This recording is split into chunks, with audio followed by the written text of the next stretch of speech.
أعوذ بالله من الشيطان الرجيم. بسم الله الرحمن الرحيم. اللهم صل على سيدنا محمد وآله وأصحابه وسلم.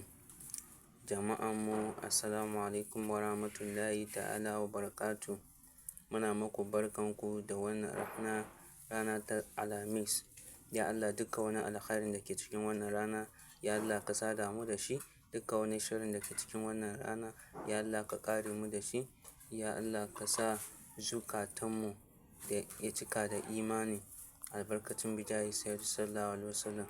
Idan wannan shine farkon shigowanka ko shigowankin wannan gida mai namu mai albarka na Al-Labib 08 TV, a yi mana subscribe, a yi mana liking, a yi mana comment domin shirye-shiryenmu ya dinga gabatar maku kai tsaye. A dinga danna mana ƙararrawa saboda mu dinga kawo maku sirrika masu ƙarfin gaske, albarkacin bijayi sayyid sallallahu alaihi wasallam. Jama'anmu, abin da muka zo maku da shi yau shine warware harkoki. Warware harkoki, sirrin warware harkoki.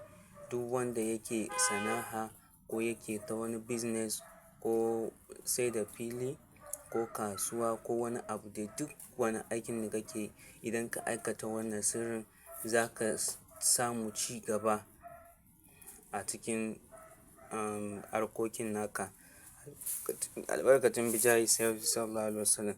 Yanda ake aiwatar da wannan sirrin shine kamar haka: za ka siya kwakwa da yawa. Za ka siya, idan Allah ya baka dama ka siya kwakwa ko kaman guda uku ake so a siya. Sai a siya dabino shi ma ya ɗan yi yawa kaɗan. Sai a siya rake shi ma yayi yawa. Sai a fasa kwakwa ɗin nan sai a fasa kwakwa ɗin nan. In an fasa kwakwa ɗin, za a bunga shi ƙananu. Za a yi shi ƙananu. Sannan da dabino shi ma za a haɗa. Sannan da shi ma rake shi ma za a haɗa shi. Sai idan an haɗa shi, za a karanta Alam Nashara, za a karanta 313. Amma kafin a karanta Alam Nashara 313, za a fara yin Miftahul Amal.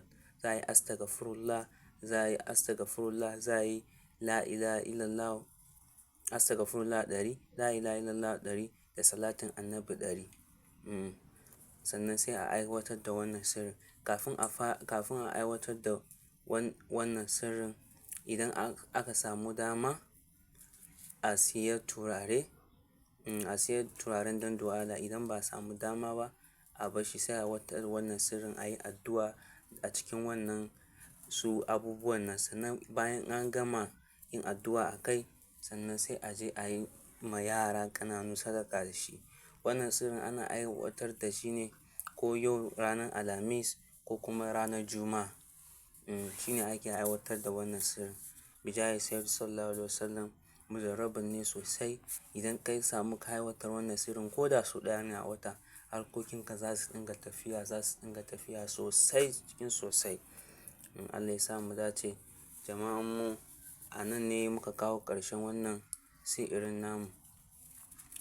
Idan wannan shine farko shigowanka wannan gida ko shigowanki wannan gida, a yi mana liking, a yi mana subscribe domin shirye-shiryenmu ya dinga gabatar maku kai tsaye. Allah ya sa mu dace. Assalamu alaikum wa rahmatullahi ta'ala wa barakatu.